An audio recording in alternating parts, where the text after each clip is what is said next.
1 in the afternoon here, and I'm absolutely freezing. I'm gonna have the hood up the whole time. I'm dying. I'm basically dying. Australian winters are not something I would recommend. I have really chapped lips, so if it looks like I've put on lipstick or if my mouth starts bleeding, that's what it is, I promise. So hello, I got really busy in the last couple of months, and I didn't have time to do these monthly wrap-ups that I decided I would do for this year. So I thought I'd cram in about 12 books worth of discussion into about 15 minutes. So we're just gonna power through what I read in the months of May and June. I read a lot of really great books in the last 2 months, and there was a lot of variety in terms of length and subject matter, so I have a lot to say about some of these books. This is a video where I've taken absolutely no notes at all, and some of these books I haven't thought about in 2 months, so this is going to be a dreadful, dreadful video. But what's new? The first book that I read in May was in relation to the International Booker, and that was The Details by Ia Genberg.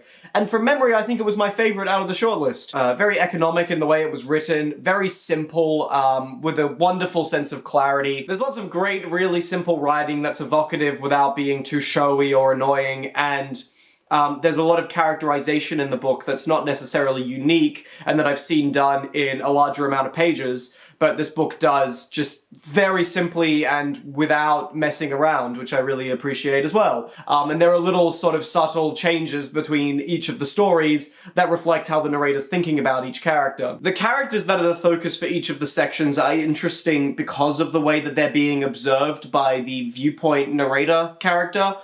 For example, one of the characters is more unpredictable and capable of change, so the narrator has to interpret their actions more, and it becomes more unreliable, the things that they're saying, because they're thinking about them in a certain way. They have to interpret what they're doing. Whereas another character might be more simple and black and white, and the narrator will describe them more matter-of-factly. And you can notice the differences between each of the sections in ways that are interesting and easy to appreciate. For example, the very first section of the book is very laser-focused on this one character that is being viewed, and then by the time we hit the third story, it's barely about them, it's about a bunch of other people around them. So yeah, there's a lot of change that happens throughout the book that is subtle, and I quite like it. And then the final section of this book I thought was really fantastic. It was personal, it was beautifully written, and it was very realistic. It had a lot of really specific sort of truth to it that I thought was really great. And that really brought home a lot of what the book was doing for me. And I'd give it like an 8 out of 10. I really did enjoy it. And again, by the end of the book, it ends very much on a high in terms of the quality of the writing. That made me think that it was great. And I think it probably should have won the Booker. And I think Kairos was an easy pick because it was doing a lot, whereas this book is doing perhaps less, but is more successful overall, I think. The next book I read was not a book at all. It was actually a long poem. It's about, I think, 150 pages long. It's a really long poem called Aniara by Harry Martinson. This is a very interesting one to talk about. So Harry Martinson is a sort of controversial Nobel Prize winner. He's controversial in the sense that I believe he was part of the Nobel Prize Academy and then he won. And he got a lot of hate for that. And he actually committed suicide, and people think it was as a result of the hate he got from that. In reality, I don't know if we entirely know, but a lot of people interpret that as the reason, is that when his panel gave him the Nobel Prize, he got a lot of hate and people said it was rigged. And I read the poem that he won the Nobel Prize for, and I am very confused as to why it won, but that's not to say that the poem is bad or anything. It's actually really good, but it's unbelievably strange. Aniara is an existentialist science fiction poem about a spaceship with like a bunch of like basically refugees sent into space, and all these people are in cryostasis, and they're gonna get to a planet and populate the planet. But the ship goes off course for some reason or another, I forget, and then they end up being adrift in space, and they have no planets that they can get to, and they're stuck in space forever, and they have no hope of getting to a planet, and so they have to live out their lives on this spaceship. And that's the plot of Aniara. So this is a sci-fi poem, and this epic poem makes up so many words, way more than I was expecting for a Nobel Prize winner from the 50s.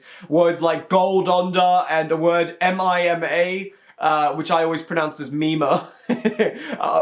So yeah, some people get the very hallowed important role of Mima on the ship, and that gives them the power to like see emotion or some shit. Fuck if I remember. Anyway, the poem's really good. It's really well written. It's very expressive and unique. By the back half of this poem, when everybody's just crying and they're all having this like existential despair of what's my life worth? I'm living in transit or whatever. I thought all of that was great.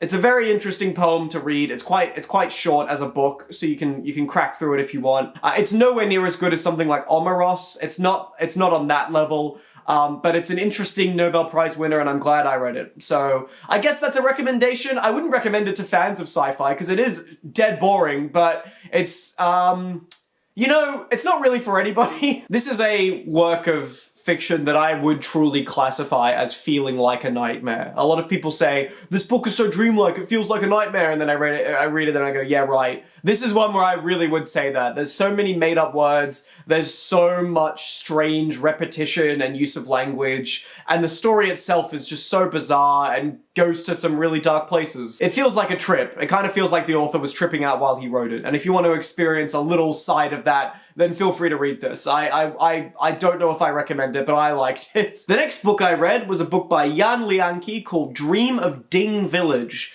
I'd been wanting to read a book by Lianke for a while. He's one of like 2 or 3 authors in China that keep getting touted for these major international awards, alongside Can Xue and Yu Hua. And Lianke, I think, is, out of the 3, the one that appeals the most to me personally. And after reading this book, I would say that I agree with that and I want to read more from him. Dream of Ding Village is about a town that embraces the new Chinese money-making trend of giving blood. And people get paid for giving blood a certain amount. And this village sort of latches onto this trend, and certain families in the village start to make money because they start like arranging for people to come here and help them give blood, and they create sort of miniature businesses out of it within this village for lending blood. And then, as happened in China, there becomes something of a HIV and AIDS crisis because of the way that they were giving blood. It wasn't always clean, and a lot of people began to catch this disease from the blood that they were giving, and it becomes something of an epidemic. This is one of the grimmest books I've ever read. It is sad too, but I would say grim is the better description for this because of how inexorable the book is. It starts and you know from the beginning how it's going to end. It's narrated by a dead child, the whole book, and you get told at the beginning why the child is narrating. And who's responsible for his death, kind of. And he drops hints at the beginning of how the book has to end. And in the first, like, 100 pages, it's already in crisis. They're already, like, at the lowest possible point in the first 100 pages where they're meeting together and all of the people who are suffering from the disease are gathering in the same area and they're all just fucking lying down waiting to die. It's so grim. And none of these people deserve it at all. And the book is just, like, this really methodical, slow description of how the AIDS crisis just takes over this village, destroys it, and then leaves. And it's just so sad. And I understand that there's a lot of other fiction about that subject matter as well. This book puts a lot into it in terms of the story. It's actually quite a compelling story of these main couple of characters who create this business of getting people to give blood, and they go, we'll make a small percentage if you do this, and then they make money as they facilitate that. And then over time they become kind of grabbed by guilt over their actions because it's basically their fault that they gave the disease to so many people, and they sort of start to struggle with that and get punished by the village. It's a very compelling story, but it is incredibly morbid and very sad, so I would recommend it. I thought it was an excellent book, and yeah, I would read it again, but I'd be more compelled to read other stuff from him first, and I will. I've got some stuff on my to-read list this year that will hopefully be more from him, but this was a good introduction to his work. It was ever so slightly surreal at points. It had small sort of dottings of magical realism, but for the most part it's very consistent and it's just this slow descent into pain and misery. So yeah, I would recommend Dream of Ding Village. I thought it was great. The next book I read was Praiseworthy by Alexis Wright, and I have a review for that on my channel. The only reason I'm going to react to the book along list this year is in the hopes that she is on it, because if Praiseworthy's on the list, then it will be winning, and it will be another win for Australia, so that will be great. But if she's not there, then fuck it, I'm not reading the book or I don't care. The next book I read was George Saunders' Lincoln in the Bardo, and it was fucking great! It was really good. I understand why you're all hyping it now. It is very, very good. It wasn't what I expected going into it. I wasn't expecting it to just be voices and diary entries and like historical journal entries and shit. I didn't know what the book was going into it. I knew the plot of it, but I didn't know anything about how it was written. And I was constantly surprised by the book and what it was doing. And I thought it was endlessly interesting. It was written for readers with ADHD. It really was. But that's in a good way. Like, this book was never boring. It had no chance to be boring. It had no time. And I finished the whole book in a single sitting. I read it during work, which I shouldn't have done, but I read it in a single day at work, and I went, fuck, that was a good day. Every single character in the book is interesting and memorable. The book actually has a very interesting plot that moves forward. It's constantly changing the way it's written, which I really appreciated. I loved the use of journal entries that recount an event, but different people have viewed it in different ways, so it's slightly changed and it's slightly different. Every character sounded different too, which I really appreciated, and I was really impressed with the way the author was able to show action through characters talking, and he did it in a lot of different ways. Like, events would slowly be revealed by characters, or they'd be described by them very bluntly, and each character would show that in a different way, so you always knew what was happening, even if you didn't always know it in a straightforward way. So yeah, constantly interesting, constantly keeping the reader on its toes. Yeah, really great book, really accessible too. I thought it would be more of a chore than it was. Yeah, fucking loved it, 5 out of 5, big fan. And hopefully it provides good precedent for weird books to win the Booker, so that Praiseworthy can do that as well. The next book I read was a book by Can Xue, as I mentioned earlier, her book Vertical Motion, which was a book of short stories. And I've forgotten every single one of them. I cannot connect to her style. I'm so sorry. It's not for me. I really like the first story in the collection, which is about a beetle. I like that one. But I can understand what she's doing in terms of the surrealism, and I think there's a lot more to these stories that I'm missing because I'm not in the zeitgeist and I don't understand a lot of the metaphor behind it. So a lot of it comes off to me as kind of nonsense.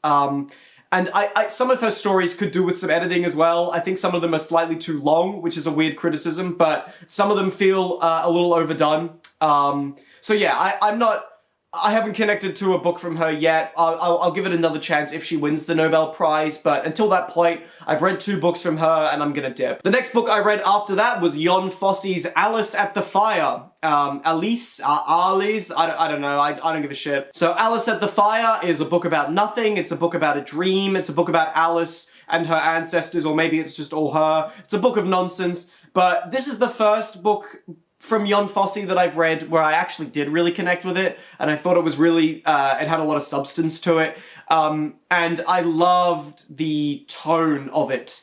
It feels really, bleak and wintry, and he's not even really doing that much. He's just repeating phrases, but it feels like a dream more so than the other books of his that I've read.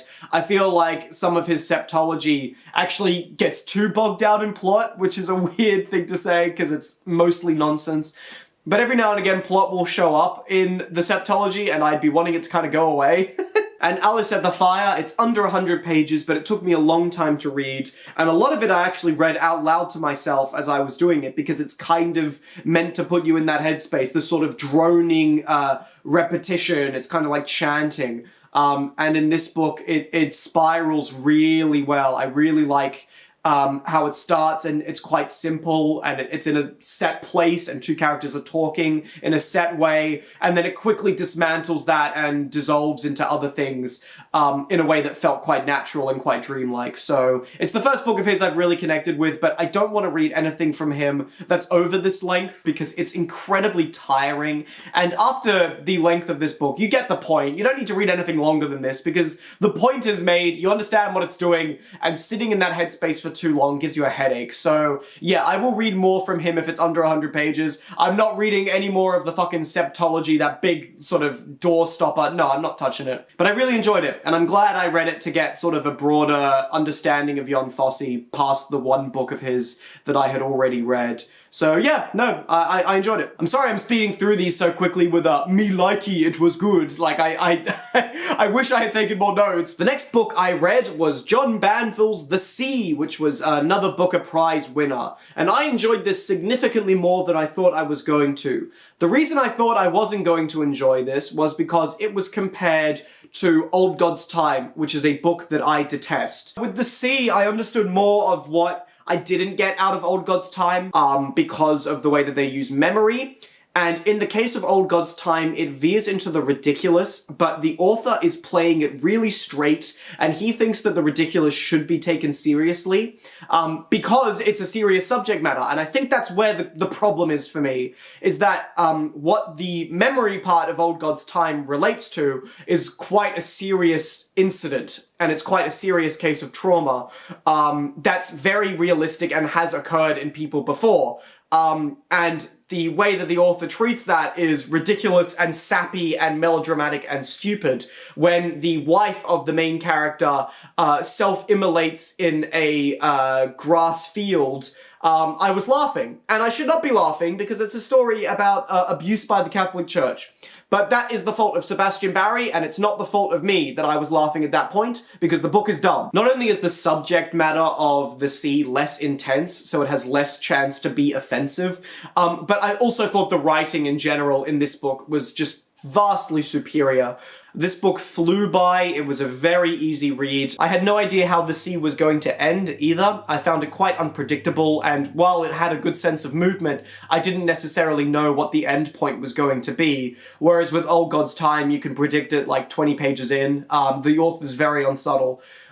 With this book, I liked the sense of location. I thought the book had a really good sense of location. The lead character is very unlikable and also quite unreliable as a narrator.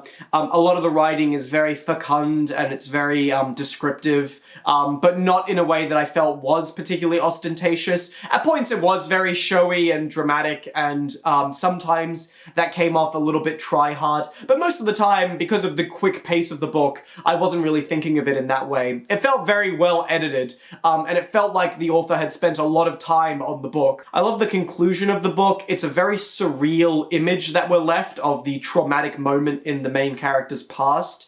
And I was left going, wow, that's quite interesting. What does that mean? And then the final line of this book I thought was absolutely fantastic, and it was the line that I was left thinking about when the book closed. Directly contrasting the ending of Old God's Time, where the dying Irish fisherman is going, oh, my dead wife's here, how the fuck did she get here?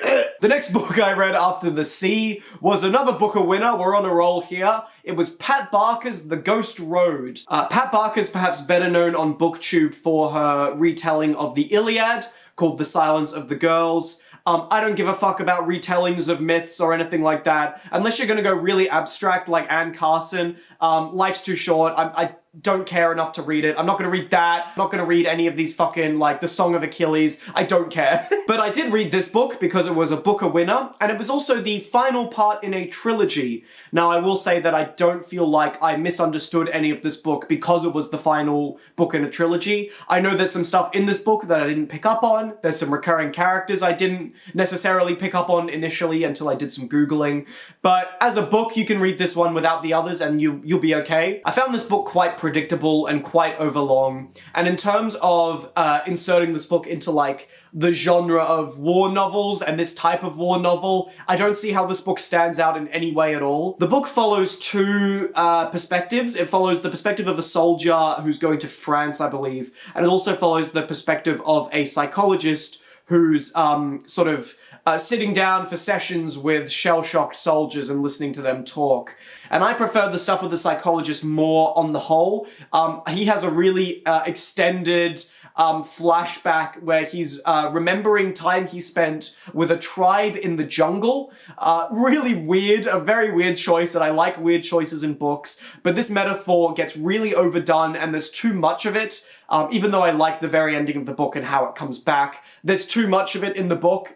Like, whole chapters are devoted to it, and it just should not be. Just cut that shit out, because you get the point of it, and I don't necessarily care about the Death Tribe in itself. The book is also very lewd, which I didn't expect. I did appreciate that. There's a lot of sex in the book. There's a lot of discussion of cock in the book, and it's a very homoerotic novel, more so than I was expecting going into it. I found all of the soldiers on the front really unlikable, especially Wilfred Owen, who's a character in this. He comes across as this smarmy, like, bitch, and I think that was deliberate on the part of Pat Barker, but yeah, I found all the soldiers really unlikable, and there's a lot of time dedicated to them that I feel like could be better spent with the psychologist, because that's the interesting perspective. The perspective of the soldier on the front is just like, seen it before, read it before, and I didn't feel like the book was doing anything new with that. But that is the book that I wrapped up with in June. I read 9 books in these last 2 months. One of them was Praiseworthy. That counts as like 3 books, so just to get my numbers up. And the books that I'm reading currently that I'll hopefully talk about soon are Alice Munro's Dear Life, which I'm about halfway through.